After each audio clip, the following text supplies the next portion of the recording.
इनमें एक टीम में कई छोटी छोटी टोलियां पाकिस्तान की मुख्तलिफ एटमी तंसीबात को अचानक यलकार करेंगी और कोशिश करेंगी कि इसके अंदर घुस जाएं और मुंबई हमलों के अंदाज में इमारत के अंदर मोर्चे संभाल लें।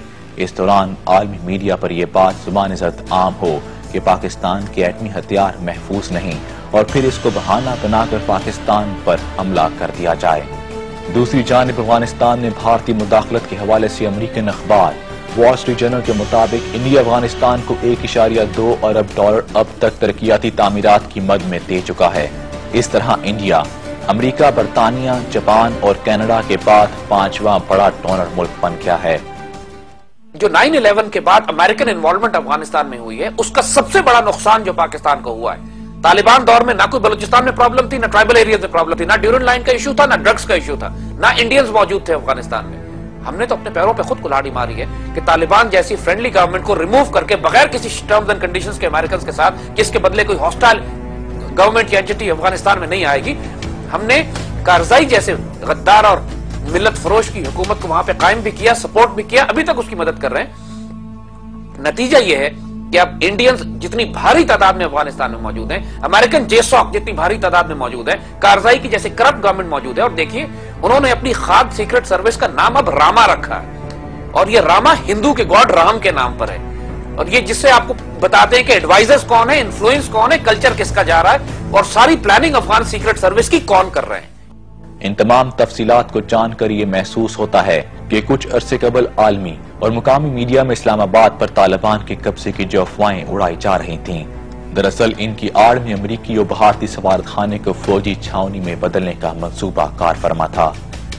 पाकिस्तानी एटमी तंसीबात इस्लामाबाद के करीब कोहोटा में वाक़ हैं। वफाकी दारुल हुकूमत इस्लामाबाद ऐसे हिफाजती हिसार में जकड़ दिया गया है जैसे हसास तंसीबात वाले नो गो एरिया हों।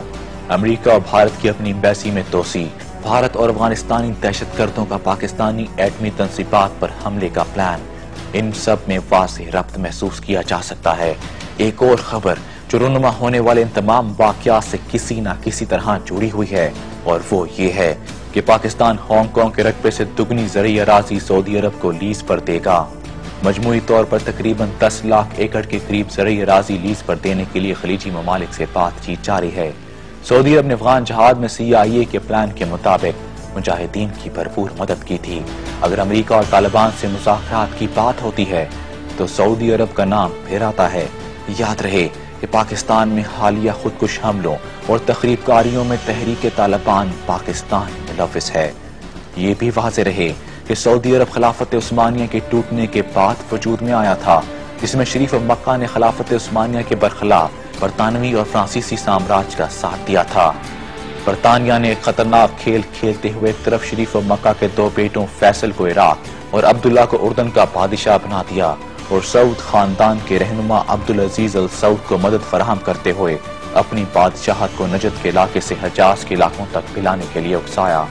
1934 में अब्दुल अजीज अल सऊद ने बरतानवी फौजी मदद से हजाज को अपने इलाके में शामिल कर लिया और यूं सऊदी अरब का वजूद अमल में आता है। सऊदी अरब आज अमेरिका का सबसे बड़ा इत्तेहादी भी है। खलीजी ममालिक में अमेरिका की मौजूदगी और असर और रसूख भी ढकी छुपी बात नहीं है। इन तमाम तफसीलात में एक रब्त महसूस किया जा सकता है। पाक सरजमीन पर यह नौबत अमेरिका की वॉर ऑन टेरर की वजह से आई है, जिसको बहाना बनाकर पाकिस्तान को अमेरिका की सेमी कॉलोनी बनाने पर काम तेजी से जारी है। वाज़ेह रहे कि सफारतखाने किसी भी मुल्क में अपने मुल्क की नुमाइंदगी के लिए सफारती मिशन के तौर पर काम करते हैं और बैनुल-अक़वामी सतह पर इनके मंजूर शुदा हदूद और क़यूद होती हैं, मगर लगता है कि नसूलों के दायरे कार में अमेरिका बहादुर नहीं आता, क्योंकि वो आज के दौर का साम्राज्य है। वफाकी दारुल हुकूमत में इतनी हसास सरगर्मियों से क्या पाक फौज, पाकिस्तान का ऐवान सदर और वजीर आजम हाउस बेखबर हैं? अवामुन्नास देख रहे हैं, डेस्परेट हैं। जिस तरह SMS के ऊपर मैसेजेस एक्सचेंज हो रहे हैं इस बात के, वो आपको खुद एक बात बता रही है कि बच्चे, लोग, नौजवान कितने बेचैन है इस सारी डेवलपमेंट के ऊपर। राइटिंग ऑन द वॉल है जो सिर्फ हुकूमत नहीं पढ़ सकती, बाकी सबको पता है। मीडिया थोड़ी बहुत आवाज इस पे उठाने की कोशिश कर रहा है, सियासतदान सांस रोक के बैठे हुए हैं, क्योंकि सारों के इंटरेस्ट अमेरिकन एम्बेसी से जुड़े हुए हैं। और कोई सियासतदान, चाहे मेन स्ट्रीम हो या सब नेशनलिस्ट तो पहले ही मुल्क तोड़ना चाहते हैं, वो तो वैसे ही अमेरिकन ऑन बोर्ड है। जो मेन स्ट्रीम है वो इस वक्त हैरान हूं मैं इस बात के ऊपर कि मेन स्ट्रीम पॉलिटिशियंस मुल्क दुश्मनों का साथ दे रहे हैं। मेन स्ट्रीम पॉलिटिशियंस अमेरिकन को खुश करने के लिए कि अगले आने वाली हुकूमतों में हमारा शायद कोई हिस्सा निकला है अमेरिकन की वजह से। एन पीटरसन या अमेरिकन एम्बेसी प्रैक्टिकली वॉइसरॉय का किरदार अदा कर रहे हैं कि पाकिस्तान में कौन अपॉइंटमेंट्स होंगी, कौन गवर्नर लगेगा, किसको निकाला जाएगा, किसको रखा जाएगा, आईएसआई में कितनी चेंजेस होंगी, फौज के अंदर फौज की पॉलिसीज क्या होंगी। ये सारी चीजें एक एक डिटेल तक अमेरिकन एम्बेसी डिसाइड करके डिक्टेट करके प्रेसिडेंट हाउस और प्राइम मिनिस्टर हाउस में पहुंचाती है और वहां से फिर डायरेक्टिव निकल के पूरे मुल्क में तकसीम हो जाते हैं। इस सारी सूरत हाल में फौज के अंदर हमें अच्छी तरह मालूम है कि बहुत बड़ा एलिमेंट है कि जो बड़ी बेचैनी से सारे मामला को देख रहा, और एक उनकी अपनी कैलकुलेशन है। मेरे ख्याल में वो लेट कर रहे हैं बहुत ज्यादा। उनको अमेरिकन के साथ सख्ती करनी चाहिए इस वक्त, क्योंकि इसमें पाकिस्तान नेवी का रोल भी एक अजीबोगरीब रोल सामने आ रहा है। क्योंकि नेवी को तो यहां बड़ा स्टैंड लेना चाहिए था कि अमेरिकन मरीन नेवी की मर्जी के बगैर मरीन लैंडिंग की अप्रूवल हो ही नहीं सकती, तो नेवी ने कैसे इजाजत दे दी।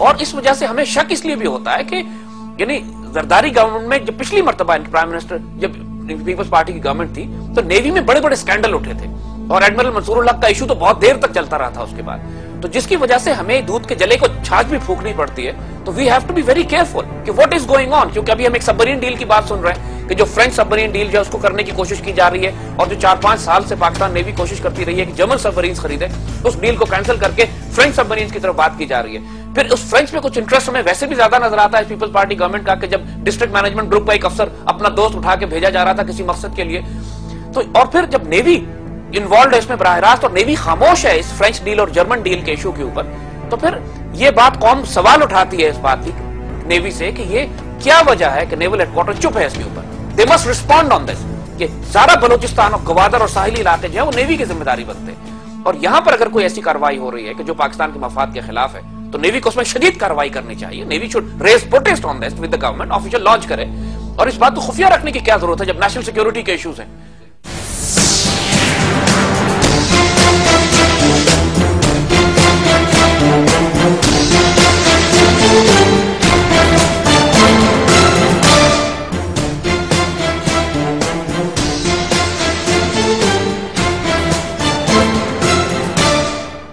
इसके अलावा कराची में भी 6 एकड़ अराजी खरीद कर अमरीकी कौंसल खाने की तोसी की जा रही है, जो दुनिया का सबसे बड़ा कौंसल खाना होगा।